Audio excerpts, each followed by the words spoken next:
finales del 2002, la Asamblea Legislativa del Distrito Federal aprobó la Ley de Información Pública del entonces Distrito Federal.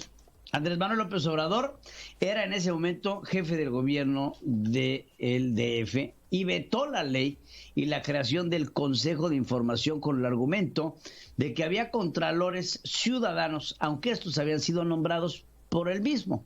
También dijo que esta ley había sido más burocracia. El principal impulsor de esta ley fue el entonces diputado local independiente y especialista en temas de transparencia, José Buendía, a quien saludo con muchísimo gusto. José, muchas gracias por tomar esta llamada.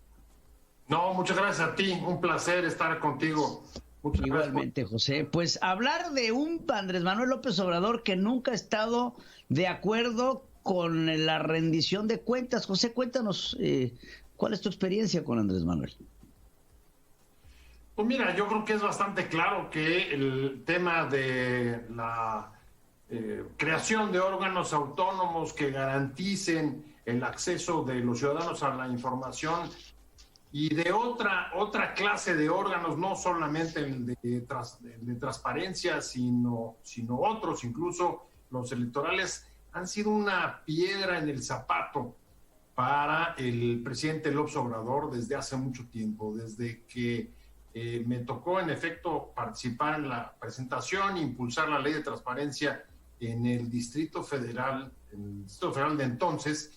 Hubo una diferencia importante de visión respecto de la ley de transparencia. En un principio, el entonces jefe de gobierno la apoyó casi hasta el final con una asamblea plural que finalmente le retiró, digamos, el apoyo porque, como tú acabas de mencionar hace un momento, argumentaba que solamente se estaban creando burocracias. Él, desde esa época, entendía, en el caso de la transparencia, que esta era más que un derecho ciudadano que tiene que garantizar el Estado y crear las condiciones para hacerla efectiva, como un acto de voluntad de la autoridad que ofrece información, pero sin hacerse cargo de que el ciudadano, para poder ejercer ese derecho, necesita que haya condiciones. ¿Cuál es una de esas condiciones? Pues que existan órganos que garanticen que cuando el ciudadano quiera pedir información que le es propia, que es de él, que es de su propiedad, pueda tener la seguridad de que la va a recibir. Es decir, entiende la transparencia y el acceso y otras funciones que hacen órganos autónomos como un acto de voluntad de la autoridad y no como un derecho ciudadano. Ese fue el principal obstáculo y lo que finalmente llevó a que en el 2002, como tú recordabas, vetara la ley, a pesar de que la había apoyado. A mí me tocó negociar con el gobierno de entonces cerca del 90% de los enunciados del articulado de la ley. ¿Cuál fue el punto que la echó para atrás? Como tú mencionabas, el que se negaba a que se destinaran recursos públicos a crear un órgano. Pero hay que puntualizar, no se trata en efecto de crear burocracias, sino de que existan las condiciones para que un ciudadano pueda ejercer un derecho. Ese es el punto. Ejercer el derecho a la información, que aparte de todo debería de ser considerado como un derecho fundamental de los ciudadanos. Ahora, el problema está en, como bien lo dices, lo entiende Andrés Manuel como la creación de una burocracia, porque eso es lo que alega. Alega que el Instituto Nacional de Acceso a la Información, entre otros organismos independientes que quiere desaparecer, cuesta mucho. Pero ¿no crees tú, José, que costará más a los mexicanos el no tener esta información, el tener reservas, el tener que confiar en la palabra de un hombre que piensa que habla a ex cátedra y que nadie lo puede corregir y los datos que él tiene son los correctos, aunque no sean los correctos? Porque eso creo que preocupa más. Cada vez que se le cuestiona al presidente, no tiene la información, y cuando la tiene, tiene otros datos. Bueno, es que el acceso a la información, entendido como derecho, Pedro, no puede ser un asunto discrecional, que la autoridad decida cómo, cuándo y dónde dar una información que no es propiedad suya, sino propiedad de la ciudadanía, y que en todo caso tiene que tener las reglas claras para poder acceder. Y las reglas claras no pasan por un asunto de discrecionalidad, como existió durante mucho tiempo en el país, desde la reforma de 1978, tú recordarás, se garantizó el derecho a que los ciudadanos recibieran información y el Estado se obligaba a que iba a garantizar que le llegara. Sin embargo, como nunca existieron de 78 a la alternancia en el 2000 mecanismos claros para poder accederlo, se quedó como un enunciado, como una ley sin poder, digamos, contar con las herramientas para ejercerlo. Y ese fue el vacío que se trató de llenar con la generación de regulaciones y leyes y la creación de órganos que quitaran, digamos, de las manos de las autoridades la discrecionalidad para entregar o no información pública. Creo que estamos ante un problema, además, Pedro, digamos, de larga data, de una visión del Estado. Durante muchos años, la transición mexicana, desde 78 en adelante, se centró básicamente en crear órganos especializados en transparencia, elecciones y luego comunicaciones, etcétera, para cumplir con funciones que el viejo Estado autoritario de partido prácticamente único del PRI no podía cumplir. Una, porque no contaba con los cuadros técnicos adecuados, pero sobre todo porque políticamente el Estado mexicano estaba desgastado, aquel viejo autoritarismo no tenía la credibilidad y la legitimidad para desarrollar esa clase de funciones, y a través de los órganos autónomos se buscó crear contrapesos creíbles que aseguraran el funcionamiento de esos derechos. El presidente López hoy cree que con los votos y el triunfo electoral de 2018 logró recuperar la legitimidad del Estado mexicano y por tanto ya no son necesarios esos órganos autónomos. Me parece que se está equivocando en eso, porque si bien los votos de 2018 sin duda recuperaron legitimidad para las instituciones del país, no son suficientes para el funcionamiento de un Estado que requiere de contrapesos y de mecanismos claros que garanticen derechos como el de la transparencia o el derecho al voto o el derecho a las comunicaciones, etcétera.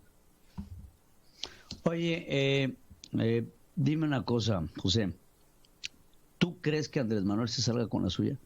Digo, podemos aquí patalear todas las que queramos, así como pataleamos cuando los fideicomisos, así como pataleamos cuando el fondo de ahorro a la salud, así como hemos pataleado varias veces.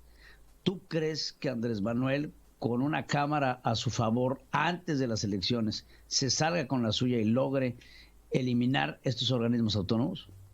Mira, es una muy buena pregunta, Pedro, porque la modificación o la reforma de estos órganos, llevarlos o absorberlos dentro de las dependencias del Estado, requeriría de una reforma constitucional. Y recordemos que si bien Morena y la coalición gobernante, la coalición que llevó al poder al presidente López Obrador, tiene la mayoría en la Cámara de Diputados, no la tiene en el Senado. Y tratándose de una reforma constitucional, tendría que pasar también por la mayoría de los estados, de los congresos de los estados. Entonces, la verdad es que a mí me parece que está muy cuesta arriba que una reforma constitucional pueda salir antes del proceso electoral. Y me parece que en buena medida el llevar este tema a la discusión pública en este momento quizá tenga más que ver con el propio activismo político que caracteriza a la presidencia del observador que a la, digamos, el contar con el respaldo suficiente para sacar una reforma constitucional. Pues ojalá y no les dé el tiempo, mano, pero vemos que esto representaría un retroceso importante en información y transparencia del gobierno federal. Y bueno, eso por hablar de este organismo, pero también está sobre la mesa la Comisión Nacional de Derechos Humanos, los órganos de libre competencia, el Instituto Nacional de Telecomunicaciones. Creo que hay mucho que se está poniendo en riesgo al desaparecer a estos organismos independientes que a políticos como tú y a personajes como un servidor nos ha costado tanto tiempo sacar adelante para sentir que tenemos un sentido de transparencia gubernamental. Sí, porque además, mira, es paradójico, ¿no? Es paradójico que a pesar de que el presidente piense que puede desaparecerlos porque el Estado recupera legitimidad a través del triunfo arrollador que tuvo en 2018, esta iniciativa la está presentando en uno de los momentos en el que la concentración de poder como resultado de esa misma elección es la mayor que ha existido por lo menos desde 1997. Hay una enorme debilidad de los órganos y contrapesos, comenzando por la división de poderes, vía el control que hay de su partido del Congreso y la influencia que se extiende al Poder Judicial, y en este momento, incluso para su propio gobierno, Pedro, me parece que es bastante poco adecuado que reduzca o limite los pocos órganos de contrapeso o equilibrios, claro, como los órganos autónomos que se han creado, son 15 ya, en las últimas 2 décadas. No sin dejar de decir también, Pedro, y eso hay que subrayarlo, que los órganos autónomos, si bien fueron una de las fórmulas más importantes para abrir el viejo Estado autoritario, para restar o quitar algunas facultades centrales que tienen que ver con derechos al Ejecutivo, al presidente de la República, también requieren de revisiones porque en muchos de los casos su forma de integración, la manera como los propios partidos colonizaron a los órganos autónomos, estamos hablando del IFAI, estamos hablando incluso del propio INE, el sistema de cuotas de los partidos durante las últimas 2 décadas también se prestó a la penetración en esos órganos. Les han restado también fuerza y legitimidad para hoy enfrentar la visión, digamos, liquidacionista del presidente respecto de estos órganos. Claro que ya nada más para cerrar, José, buen día. Quiero recuperar las palabras de este momento el presidente de la Confederación Mexicana de Empresarios, que decía que Andrés Manuel López Obrador prefiere cortar el árbol en lugar de las manzanas podridas. No estamos diciendo que los órganos independientes sean perfectos, todos son perfectibles, y creo que se tiene que buscar esto de perfeccionarlo y no el mátalo y después averiguamos de qué se murió, ¿no? Entonces, eso creo que tendría que ser una reflexión final para nosotros. José, buen día. Te agradezco muchísimo y te doy las gracias por estar con nosotros en este informativo. Ojalá y podamos hacer esto más seguido. No, al contrario, te agradezco yo a ti. Que tengan una buena tarde. Saludo a tu auditorio. Hasta luego. Gracias, José, gracias. Hacemos una pausa. Hay que verlo así. O sea, y hay que verlo así, amable auditorio. No podemos matarlo y después ver de qué se murió. O sea, no se puede. Y eso es lo que hace el presidente. Mátalo. Y después vemos, seguramente le dio COVID.